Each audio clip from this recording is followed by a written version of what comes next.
yang pada sebelum bulan Ramadan sudah sampai kepada bagaimana tata cara duduk tasyahud akhir untuk mengakhiri sholat. Dulu disebutkan tata cara duduk tasyahud akhir itu adalah dengan cara duduk tawarruk. Baik itu sholat 2 rakaat, 3 rakaat ataupun 4 rakaat.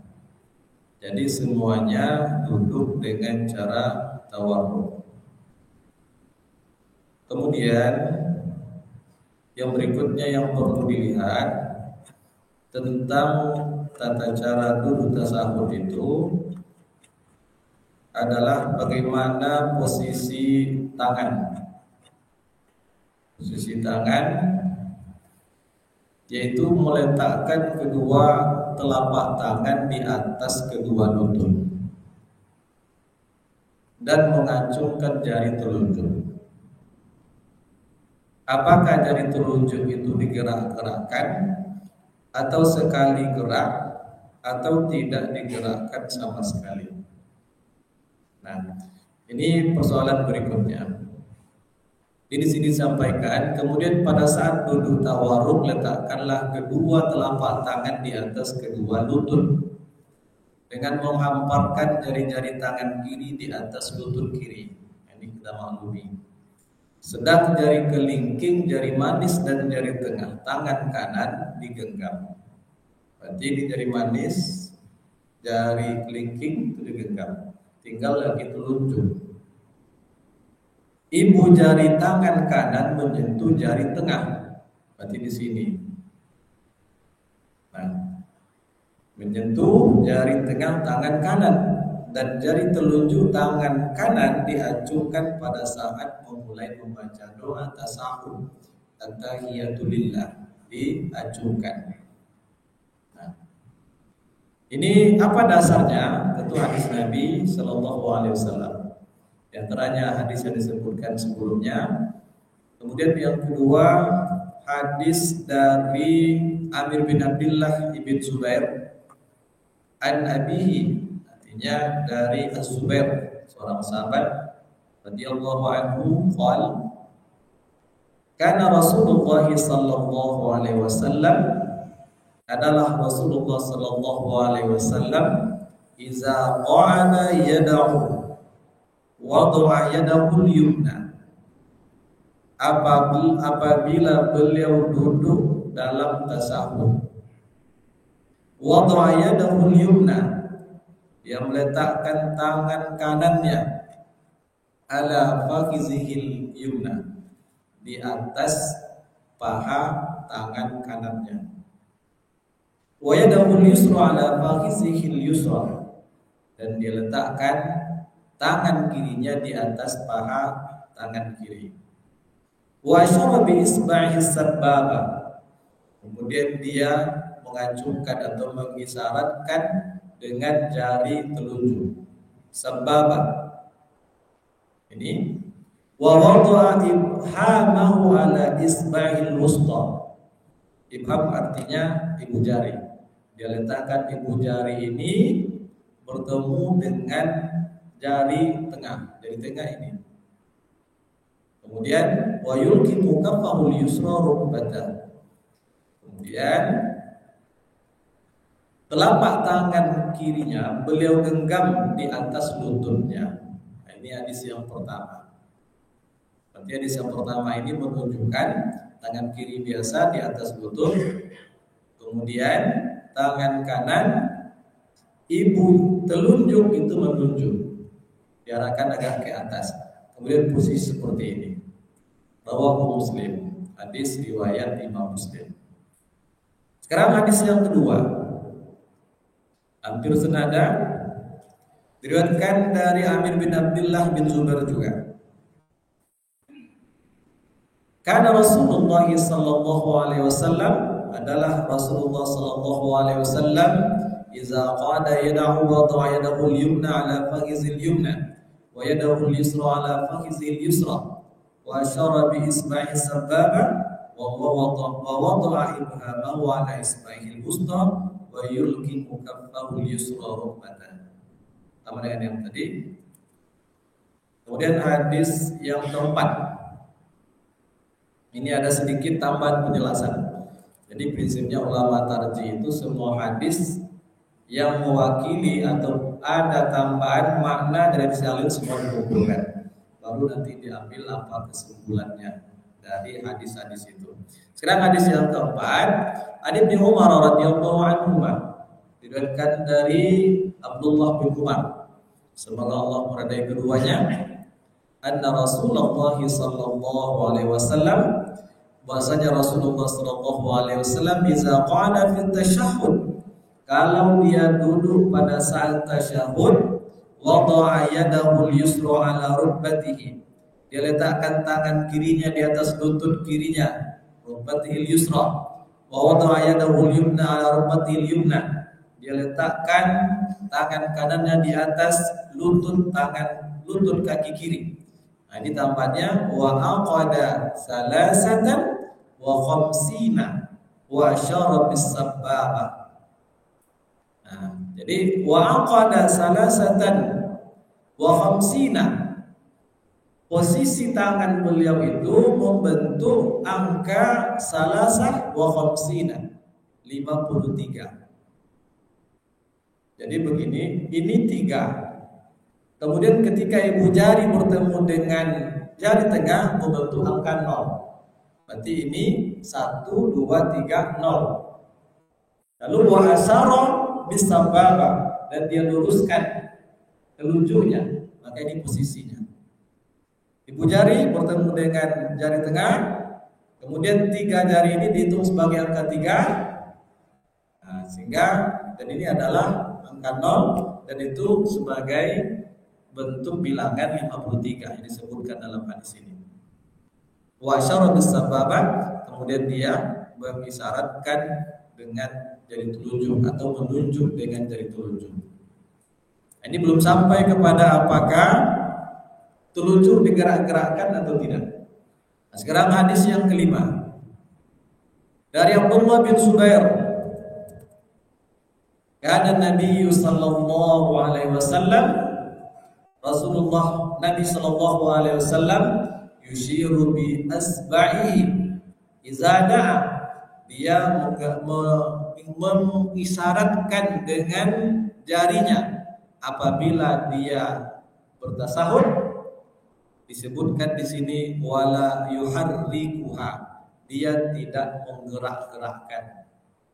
Nah, kan kita tahu beragam macam pendapat para ulama dalam penelusuran dari ulama tarjih. Hanya dalam mazhab Maliki saja yang secara sharih menyebutkan telunjuk itu digerakkan, yang lain tidak sharih. Nah, dalam hadis riwayat Imam Ahmad, An-Nasai, Abu Dawud dan Ibnu Majah, Ibnu Hibban ini di ujung hadis disebutkan wala yuharrikuha, Nabi tidak menggerak-gerakkan telunjuknya. Ini yang pendapat yang dipilih oleh ulama tarjih. Jadi saat tasawuf tidak usah menggerak-gerakkan. Kalau yang menggerakkan ada pendapatnya. Lalu apa dalilnya?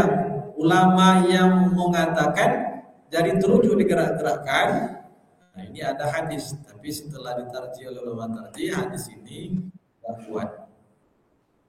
Hadis yang menyebutkan menggerak-gerakkan tangan itu diriwayatkan oleh Imam Ahmad, An-Nasai, Abu Dawud, Ibnu Majah dan Imam Al-Baihaqi.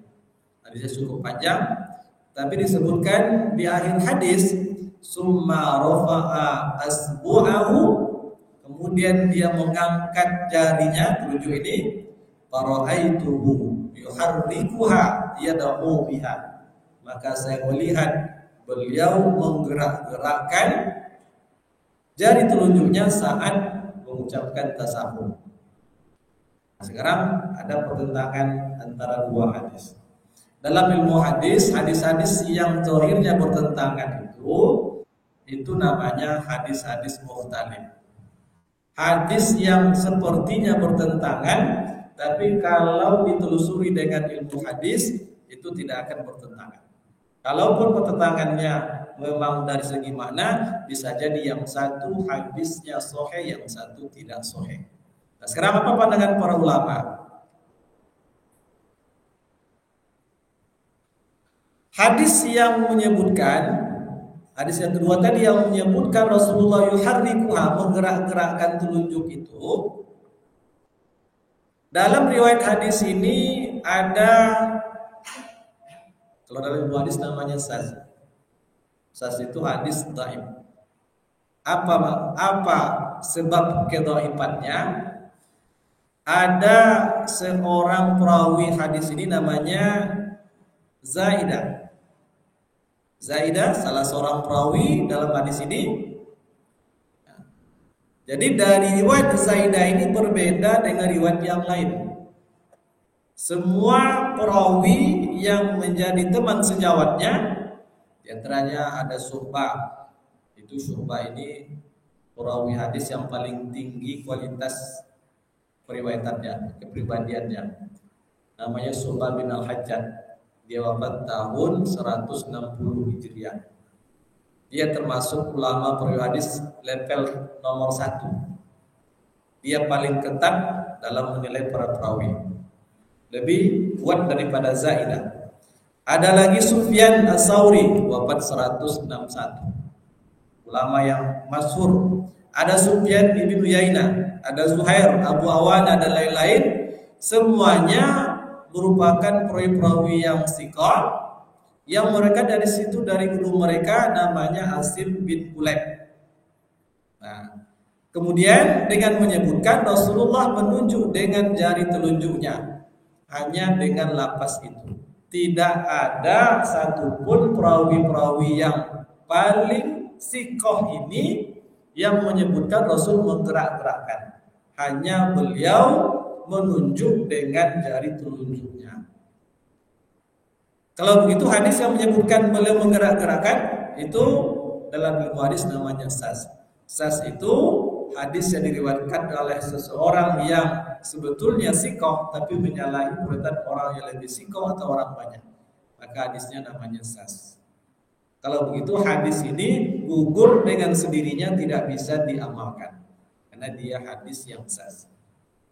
Nah, itu kesimpulan dari penelitian ulama tarjih Muhammadiyah. Kemudian memang ada pendapat Imam Ahmad yang mengatakan menggerak-gerakkan telunjuk itu. Tapi masuk Imam Ahmad itu menjelaskan ada yang menggerakkan telunjuk karena saat itu musim dingin. Dingin itu sehingga bergerak-gerak jarinya. Bukan mengikuti sebagai sebuah sunnah Nabi. Kemudian Imam Al-Baihaqi menyebutkan maksud dari kata yang menggerakkan itu sebetulnya mengacungkan, bukan menggerak-gerakkan. Oleh karena itu ulama tarjih setelah mengkaji semua hadis-hadis tadi tentang telunjuk saat tasawuf berkesimpulan tidak ada dalil yang sahih yang bisa dijadikan hujah untuk menggerak-gerakkan telunjuk. Maka kesimpulannya oleh ulama tarjih saat tasawuf, baik tasawuf awal, tasawuf akhir, telunjuk jadi telunjuk itu tidak digerakkan. Cukup menunjuk saja. Kalau menunjuk semua sepakat, yang berbeda pendapat itu kalau digerak-gerakkan. Nah, kemudian disebutkan di dalam fatwa dalam himpunan tarjih, kalau ditelah berbagai kitab fikih, pemahaman yang menunjukkan menggerak-gerakkan jari telunjuk itu hanya dalam mazhab Maliki. Dalam mazhab lain tidak. Nah, oleh karena itu pendapat yang kuat yang dipegang oleh ulama tarjih tidak menggerak-gerakkan telunjuk. Itu berkaitan dengan cara tasawuf. Sekarang yang berikutnya, apa doa yang dibaca? Karena sholat itu sifatnya tauqifi, bacaannya, gerakannya, kita hanya boleh membaca dan melakukan gerakan sesuai dengan yang ada dalilnya dan dalil yang paling kuat. Maka hanya boleh membaca bacaan tasawuf seperti yang ada di dalam hadis Nabi. Yang tidak ada dalam hadis itu tidak boleh dibaca. Nah, sekarang ada paling tidak beberapa versi doa atau bacaan saat tasawuf. Sekarang versi yang pertama. Saat duduk tasawuf dengan cara tawarruk, maka doa yang bisa dibaca pertama, At-tahiyyatu lillah wassalawatu wattayyibatu assalamu alayka ayyuhan nabiyyu wa rahmatullahi wa barakatuh. Assalamu alayna wa ala ibadillahis sholihin. Asyhadu an la ilaha illallah wa asyhadu anna Muhammadan abduhu wa rasuluh. Ini yang pertama. Dasarnya itu hadis yang diriwayatkan dari Syakik bin Salamah. Dia mengatakan, qala Abdullah berkata, kunna idza shallaina khalfan nabiy sallallahu alaihi wasallam. Kami kalau salat di belakang Nabi sallallahu alaihi wasallam, qulna, kami katakan, assalamu ala Jibril, keselamatan atas Jibril, wa Mikail, terhadap atas Mikail, assalamu ala fulan wa fulanin, keselamatan atas fulan dan fulan. Faltafata ilaina Rasulullah sallallahu alaihi wasallam. Saat kami membaca ini pada saat duduk tasahud, Rasulullah menoleh kepada kami. Lalu beliau bersabda, innallaha wassalam, sesungguhnya Allah dialah keselamatan itu. Dialah yang mendatangkan, memberikan keselamatan. Tapi dalam sholat, faiza shalla ahadukum, kalau kalian di antara kalian sholat, falyaqul, katakanlah ini, at-tahiyyatu lillah wassalawatu wattayyibatu assalamu alayka ayyuhan nabiyyu wa rahmatullahi wa barakatuh. Assalamu alayna wa ala ibadillahis sholihin. Itu dibaca. Jangan assalamu ala Jibril wa Mikail wa ala fulan. Bukan itu. Tapi saat itu Nabi tidak menyalahkan sahabat yang membaca itu, cuman jangan lagi baca yang itu. Sekarang untuk berikutnya baca doa ini sampai kapanpun. Itulah doa pertama yang dibaca saat tasahud. Itu versi pertama. Atau boleh dengan versi yang kedua. Kalau versi yang kedua, ya hampir mirip saja. At-tahiyyatul mubarakatuh as-salawatu wattayyibatu lillah. Kalau tadi at-tahiyyatu lillah was-salawatu wattayyibatu, lillahnya setelah lafaz at-tahiyyatu. Kalau yang ini di belakang, at-tahiyyatu al-mubarakatu as-salawatu wattayyibatu lillah. Ada 4. At-tahiyyat, penghormatan, al-mubarakat, mubarakat, keberkahan, as-salawat, salawat, at-tayyibat, berbagai macam kebaikan. Lillah, lillahnya di belakang. Maka mesti persis bacaan tasawuf itu persis seperti yang diajarkan dalam hadis. Jangan sampai berbeda. Apa sebab? Karena para ulama sepakat kalau bacaan doa-doa maksurat, sholawat, tasahud itu tidak boleh berbeda lafaznya dengan lafaz dari Nabi. Tapi kalau berkaitan dengan perkara yang tidak merupakan ibadah mahdhah, itu boleh berbeda, diriwayatkan bil makna, istilah ilmu hadisnya. Boleh tidak dengan bil lafzi. Tapi kalau doa, semua lafaznya mesti sesuai dengan lafaznya. Tapi kalau yang lain itu boleh dengan periwayatan bil makna. Nah, dalilnya begini. Mungkin kita sudah tahu hafal atau sudah hafal doa menjelang tidur. Bukan doa bismika Allahumma ya wa, bukan itu. Rasulullah mengajarkan doa itu kepada para sahabatnya. Doa itu diajarkan. Apa doanya? Allahumma inni aslamtu nafsi ilaik. Allahumma inni aslamtu nafsi ilaik wa wajjahtu wajhi ilaik. Saya hadapkan wajahku pada Engkau.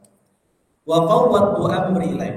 Itu doa menjelang tidur. Seserahkan urusanku kepada Engkau. Wa alja'tu zuhri ilaik. Dan aku sandarkan punggungku kepada Engkau. Raghbatan wa rahbatan ilaik. Harap akan ridho surgamu dan takut akan azabmu. Raghbatan wa rahbatan ilaik. La malja wa la manja minka ilaik. Tidak ada tempat keselamatan dan tempat bergantung kecuali kepada Engkau. Amantu bi kitabika allazi anzalta. Aku beriman dengan kitab yang Engkau turunkan, wa bi nabiyyika allazi arsalta. Dan aku beriman dengan nabi yang Engkau utus. Ketika seorang sahabat membaca doa ini di hadapan Nabi mendengarkan sampai pada lapas. Seharusnya lapasnya wa bi nabiyyika allazi arsalta. Aku beriman dengan nabi yang Engkau utus. Dia ganti dengan lapas wa bi rasulika allazi arsalta. Aku beriman dengan rasul yang Engkau utus. Maka Nabi tidak membolehkan. Padahal maknanya sama. Kalau dia katakan wa bi rasulika allazi arsalta, aku beriman dengan rasul yang Engkau utus, lalu dengan lapas wa bi nabiyyika allazi arsalta, aku beriman dengan nabi, kata nabi diganti dengan rasul, padahal maksudnya sama, maksudnya Nabi Muhammad juga, tapi rasul tidak membenarkan. Apa sebab? Karena ini doa maksulat, doa menjelang tidur. Yang namanya doa, lapasnya semua mesti seperti yang diajarkan oleh Nabi. Kalau begitu ulama sepakat semua hadis yang berisikan tentang doa, tentang selawat, tentang bacaan tasahud itu tidak boleh dirubah-rubah lapasnya walaupun maknanya sama.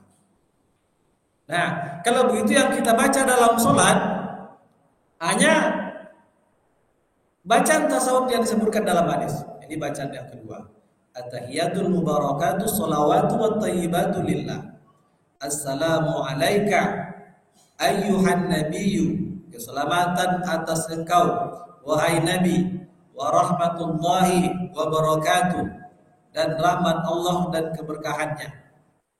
Assalamu alayna, keselamatan atas kami, wa ala ibadillahi sholihin, dan keselamatan pula atas hamba-hamba Allah yang saleh. Baru asyhadu an la ilaha illallah wa asyhadu anna Muhammadar Rasulullah. Tidak ada kata abdu. Kalau tadi wa asyhadu anna Muhammadan abduhu wa rasuluh. Di sini hanya wa asyhadu anna Muhammadar Rasulullah. Tidak ada kata abdu. Itu bacaan yang kedua. Bacaan yang ketiga,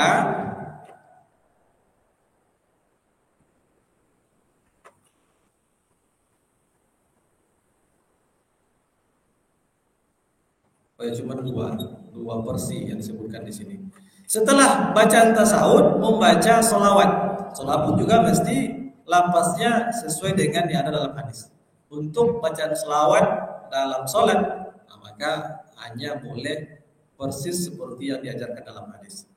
Nah, lapas sholawat pertama, Allahumma salli ala Muhammad wa ala ali Muhammad kama sallaita ala Ibrahim wa ali Ibrahim. Ada kata ali di sini. Alanya, tapi wa ali Ibrahim. Wa barik ala Muhammad wa ali Muhammad kama barakta ala Ibrahim wa ali Ibrahim innaka Hamidum Majid. Tadabil alamin. Ini lapas yang pertama. Sekali lagi, Allahumma salli ala Muhammad wa ala ali Muhammad. Ya Allah, beri selawat atas Muhammad dan atas keluarga Muhammad.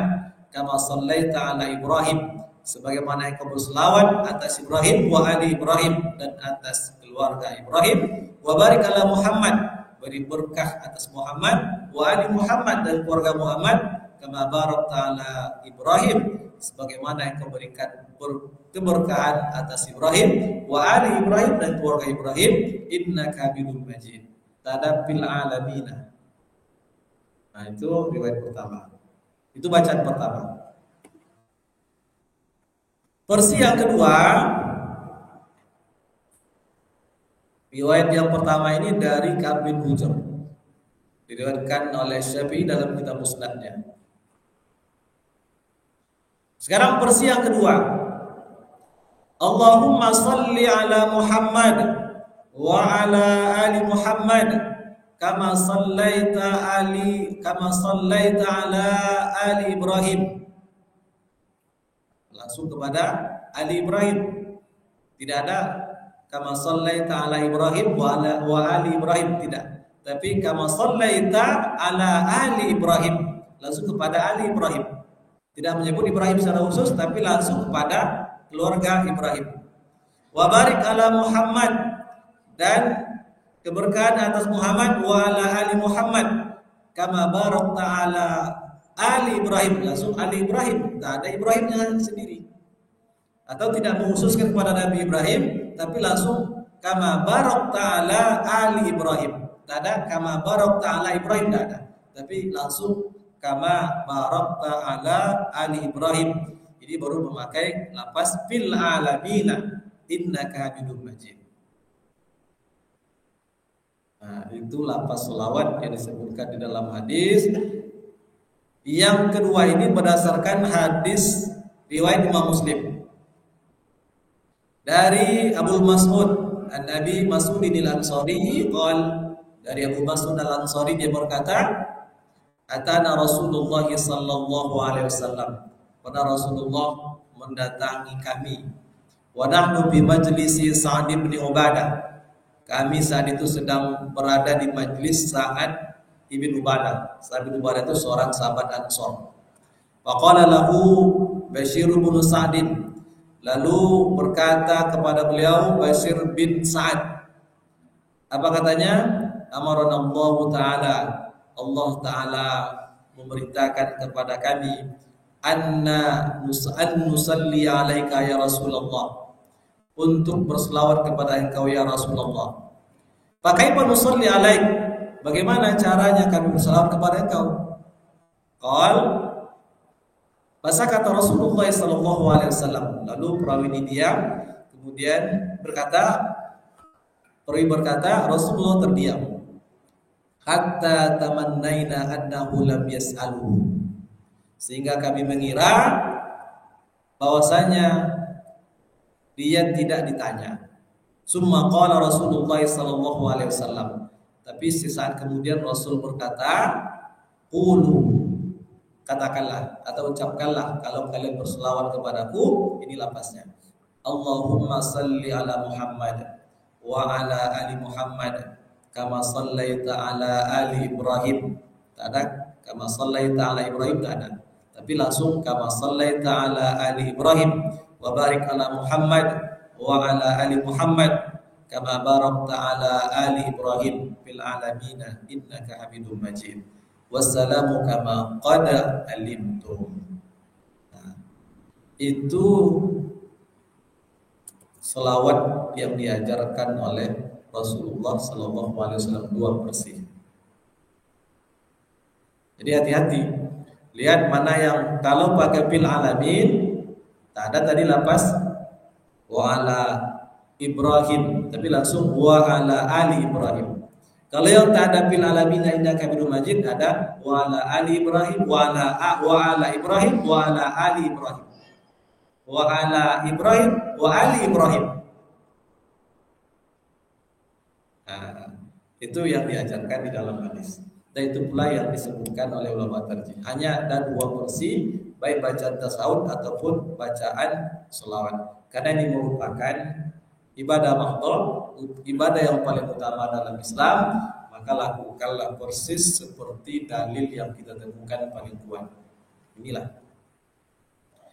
Baik, berikutnya setelah membaca selawat sampai kepada lafaz innaka Hamidum Majid, maka disunahkan membaca doa perlindungan. Ini sebelum salam. Doa perlindungan. Apa doanya? Nah, ini sudah masuk bagi kita. Allahumma inni a'udzubika min azabi jahannam. Ya Allah, aku berlindung kepada Engkau dari azab neraka Jahannam. Itu yang pertama. Lanjut, wa min azabil qabr, dari azab kubur. Berarti ada azab kubur. Memang ada sebagian dari filsafat yang menolak adanya azab kubur. Tapi hadis Nabi secara tegas mengatakan ada azab kubur. Kemudian wa min fitnatil mahya wal mamat, dan berlindung kepada Engkau dari fitnah kehidupan dan kematian. Fitnah kehidupan, apa yang kita alami dalam hidup berupa fitnah yang ada dalam hidup itu yang paling berat berupa perkara kesenangan ataupun kesulitan yang menjauhkan daripada iman. Itu fitnah yang paling berat. Nah, fitnah kematian menjelang kematian atau setelah kematian. Kemudian wa min syarri fitnatil masiihid dajjal. Kemudian dari fitnah, dari kejahatan fitnah dajjal. Nah, dajjal itu disebutkan dalam riwayat yang banyak. Seorang yang sekarang ini dalam hadis Tamim Ad-Dari disebutkan seorang yang kekar, matanya satu, masih terbelenggu di sebuah pulau, ditemukan oleh Tamim Ad-Dari, seorang sahabat Nabi. Disebutkan dalam hadis, nanti Allah akan lepaskan belenggunya, rantainya. Dan ketika Dajjal itu keluar, itu menjadi salah satu dari 10 tanda-tanda besar dekatnya kiamat. Kapan waktunya? Wallahu a'lam. Kalau kita lihat, kalau kita baca kitab An-Nihayah fil Fitan wal Malahib yang ditulis oleh Ibnu Katsir, itu Dajjal akan keluar nanti tentu setelah keluar munculnya Imam Mahdi. Imam Mahdi kemudian menjadi pemimpin di dunia, menjadikan dunia ini tentram. Setelah itu masuk kepada tanda-tanda besar terjadinya kiamat. Diawali dengan matahari tak muncul selama 3 hari. Kemudian sekali muncul terbitnya dari arah barat. 1 hari itu. Kemudian besoknya terbit dari sebelah timur seperti biasa. Kalau itu sudah terjadi, maka taubat tidak diterima lagi. Tapi orang yang sudah beriman, amal solehnya tetap diterima.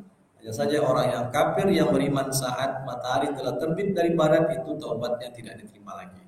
Setelah itu barulah muncul Dajjal.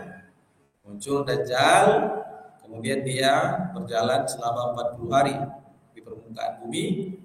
Maka kalau kata Nabi, kalau kalian mendengar Dajjal keluar, maka bersembunyilah, selamatkan iman kalian. Walaupun tanpa makan, tanpa minum. Apa sebab? Karena saat Dajjal keluar itu dimulai dengan kemarau panjang, tidak ada hujan, gersang, tidak ada makanan. Maka dia datang nanti menawarkan makanan, tapi dengan syarat menyembah dia, menjadikan orang-orang lemah iman jadi kafir. Orang yang beriman maka bersembunyi, selamatkan iman, bersembunyi di gua-gua dan tempat manapun walaupun tak ada makan dan minum. Apa yang menjadikan mereka bisa bertahan hidup? Itu adalah dengan selalu berzikir selama 40 hari. Jadi orang yang berzikir selama 40 hari itu bisa bertahan hidup dari gangguan Dajjal nanti. Nah, itu 4 hal yang kita disuruh oleh Rasulullah untuk berdoa sebelum salam, dan ini jangan sampai ditinggalkan doa yang ini. Nah, tapi ada juga doa lain. Allahumma inni ala zikrika wa syukrika wa husni ibadatik. Allahumma inni a'udzubika minal kufri wal faqri wa azabil qabri. Boleh sebelum salam, boleh setelah salam, boleh pada tasahud awal kalau seandainya masih ada waktu. Makanya pada tasawuf awal, atau bagi orang yang masbuk, tentu bagi dia tasawuf akhir imam adalah tasawuf awal yang namanya. Tentu tasawuf imamnya panjang, dia sudah selesai, maka lanjutkan dengan baca doa-doa itu. Atau dibaca setelah salam. Allahumma a'inni ala zikrika wa syukrika wa husni ibadatik. Allahumma inni a'udzubika minal kufri wal faqri wa azabil qabr. Nah, itulah penjelasan tentang tasawuf. Kita azan dulu. Silakan.